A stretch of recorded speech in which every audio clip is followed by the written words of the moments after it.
अस्सलाम वालेकुम friends, welcome back my channel cook with Maryam. बिस्मिल्लाहिर्रहमानिर्रहीम। आज मैं आपके लिए लेके आई हूँ चिकन यखनी पुलाव। यहाँ चिकन यखनी पुलाव के लिए सबसे पहले हम यखनी तैयार करेंगे। यखनी तैयार करने के लिए जो चीज़ें मुझे चाहिए, मैंने 1 किलो चिकन लिए, 4 से 5 हरी मिर्चें लिए साबुत, 1 टुकड़ा मैंने अदरक का लिए, 2 टुकड़े मैंने प्याज के छोटे छोटे लिए, थोड़े से लहसुन के जवे लिए, जो कुछ साबुत मसाले, 2 बड़ी इलायची लिए काले वाली, थोड़े से 2 बादियान के फूल लिए, 2 से 3 लौंग लिए, 2 दालचीनी के टुकड़े लिए, थोड़ा से मैंने ज़ीरा लिया, 1 मैंने तेज़पात लिया है। नमक मसाला मैं आपको बाद में बता देती हूँ। यहाँ यखनी तैयार करने के लिए मैंने 2 गिलास चावलों के लिए थे, यहाँ मैंने 4 गिलास पानी के डाले। आप अपने चावलों के हिसाब से पानी डाला करें। सबसे पहले पानी के अंदर जाएगा चिकन, इसी के साथ मैं डाल दूंगी अदरक और हरी मिर्चें, प्याज और लहसुन के जवे, साबुत मसाले, आधी चम्मच में डाल दूंगी छोटे वाली हल्दी पाउडर की, 1 बड़ी चम्मच में डाल दूंगी भर के नमक की। अब हम इसको बॉयल आने तक छोड़ देते। यखनी को बॉयल आ चुका है। अब मैं इसको दूसरी साइड पे कर देती हूँ। 8 से 10 मिनट हम यखनी को बनाएंगे। इस साइड पे हम चावलों का मसाला तैयार कर लेते हैं। यहाँ पुलाव तैयार करने के लिए मैंने एक कढ़ाई ली है, इसके अंदर मैंने 1 छोटा कप ऑयल का डाल दिया। ऑयल हमारा तकरीबन गर्म हो चुका है। आप अपने चावलों के हिसाब का ऑयल डाला करें, जितने आपने चावल बनाने हैं। अगर आप 2 गिलास से ज़्यादा बनाएंगे तो जाहिर है आपको ऑयल भी ज़्यादा डालना पड़ेगा, इसलिए आप अपने चावलों के हिसाब से ऑयल डाला करें। अब इसके अंदर जाएगा अगली चीज़ प्याज। प्याज को हम हल्का हल्का सा ब्राउन कर लेते। यह एकदम से हमारा प्याज हल्का हल्का सा ब्राउन हो चुका है। अब इसके अंदर जाएगा लहसुन अदरक का पेस्ट, 1 चम्मच भर के। इसको 1 मिनट के लिए हम फ्राई कर लेते हैं।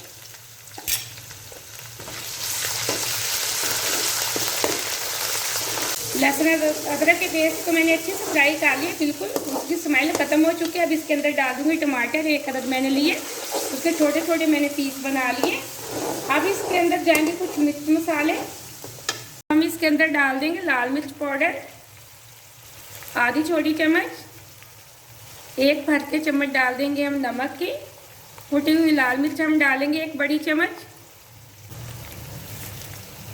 इसी के साथ में डाल दूंगी पिसा हुआ ज़ीरा पाउडर, आधी छोटी चम्मच। आधी छोटी चम्मच हम डाल देंगे धनिया पाउडर की। इसी के साथ हम डाल देंगे पिसा हुआ गरम मसाला, आधी छोटी चम्मच। 1 हम छोटी चम्मच डाल देंगे काली मिर्च पाउडर की। थोड़ा सा हम 1 चम्मच छोटे वाला डाल देंगे पानी का इसके अंदर। यहाँ मैंने 3 से 4 चम्मच डाल दिए पानी के। अब हम मसाले की 2 से 3 मिनट के लिए कर लेते हैं अच्छे से भुनाई। यहाँ 2 से 3 मिनट हो चुकी है हमें मसाले की भुनाई करते हुए। दूसरी तरफ हमारी यखनी तैयार हो चुकी है। फ्लेम को मैंने ऑफ कर दिया। अब जो इसके अंदर चिकन है वो मैं निकाल के मसाले के अंदर डाल दूंगी।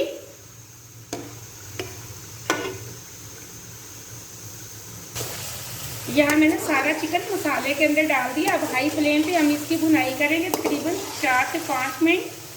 गोश्त हमारा तो पहले से गला हुआ है, बस हम इसकी भुनाई करेंगे ताकि जो इसके अंदर थोड़ी ज़्यादा स्मेल है वो भी ख़त्म हो जाए। ये अब यखनी पुलाव ज़रूर घर में बनाना। बच्चे और बड़े मेहमान आएंगे तो वो भी बड़े शौक से खाएंगे। माशाल्लाह से ये बहुत ही मज़े का पुलाव बनता है और बहुत ही झटपट में तैयार हो जाता है। आप वीडियो को पूरा देखा करें, कहीं से भी मिस्टेक ना किया करें ताकि आपकी रेसिपी ख़राब ना किया हो। वीडियो को लाइक भी किया करें। आपने अगर अभी तक चैनल को सब्सक्राइब नहीं किया तो जल्दी से कर लें ताकि आने वाली वीडियो सबसे पहले आप देख सकें और इसी तरह आप भी मज़े की और अच्छी अच्छी नई चीज़ें बना सकें। आप मज़ीद 2 मिनट इसकी और भुनाई कर लेते हैं। अब हमारे चिकन की भुनाई अच्छे से हो चुकी है, बहुत अच्छी खुशबू आ रही है। अब इसके अंदर डाल दूंगी मैंने जो यखनी बनाई थी वो उठा के। बिस्मिल्लाहिर्रहमानिर्रहीम। यहाँ मैंने सारी यखनी डाल दी। अब पानी को बॉयल आने तक हम छोड़ देते। यहाँ पानी को बॉयल आ चुका है। चावलों का पानी मैंने अच्छे से निकाल लिया। अब सारे चावल डाल देती हूँ पानी के अंदर। बिस्मिल्लाहिर्रहमानिर्रहीम। यहाँ मैंने सारे चावल पानी के अंदर डाल दिए। अब आराम से कर लेते हैं पानी के अंदर मिक्स। आप नमक पानी के अंदर चेक कर लिया करें, अगर आपको कम लगे तो आप डाल लिया करें। अब पानी को खुश्क होने तक ढक्कन लगा के मैं छोड़ देती हूँ। यहाँ चावलों का पानी काफ़ी हद तक खुश्क हो चुका है, ये देखें। अब हम इसको लगाएंगे, किसी भी खुश्क होने का आप दम लगाएं। अगर आपको लगे कि आपके चावल काफ़ी कच्चे हैं तो आप पौने को भिगो के अच्छे से निचोड़ के उसका दम लगाएं। अब यहाँ मैं लगाऊंगी खुश्क होने से दम और फ्लेम को कर दूंगी दम वाले फ्लेम पे। अब हम छोड़ देंगे तकरीबन 10 मिनट के लिए दम पे चावलों को। 10 मिनट बाद अब हम चेक करेंगे। यहाँ चावलों को दम पे रखे हो मुझे 12 मिनट हो चुके हैं। अब मैं फ्लेम को ऑफ करने लगी। चावलों को हम चेक कर लेते हैं। बिस्मिल्लाहिर्रहमानिर्रहीम। ये देखिए माशाल्लाह सुबहान अल्लाह, एकदम से हमारा यखनी पुलाव तैयार हो चुका है। बहुत मज़े का बना है, बहुत अच्छी खुशबू आ रही है। मैंने आपको यखनी पुलाव बनाने का बहुत आसान तरीका बताया है। एकदम से हमारे खिले खिले चावल पक के तैयार हो चुके हैं। ये आप मेहमानों के आने से ये पुलाव ज़रूर बनाना। वीडियो को पूरा देखना और लाइक भी करना। आपने अगर अभी तक चैनल को सब्सक्राइब नहीं किया तो जल्दी से कर लें, ताकि हर आने वाली वीडियो सबसे पहले आप देख सके, इसी तरह मज़े मज़े की चीज़ें बना सके। अब मैं पुलाव को एक प्लेट के अंदर निकाल के आपको दिखाती हूँ कि हमारा पुलाव माशाल्लाह से असल में एकदम से कितना मज़े का बना है। यहाँ एकदम से ये देखिए मैंने पुलाव को एक प्लेट के अंदर निकालना शुरू कर दिया। हमारा पुलाव बहुत अच्छा बना है। हमारे चावल एकदम से बहुत अच्छे बने, बहुत अच्छी खुशबू आ रही है। ये देखिए मैंने इसके साथ एकदम से ग्रीन रायता भी तैयार किया, वो भी मैं आपको दिखाती हूँ। वो मैंने आपको ग्रीन चटनी बनाने की रेसिपी पहले आपको दे दी है। आप उस रेसिपी को ज़रूर उसके साथ पुलाव के साथ रायता ज़रूर ट्राई करना। और मुझे अगली रेसिपी के लिए इजाज़त दें। अल्लाह हाफिज़।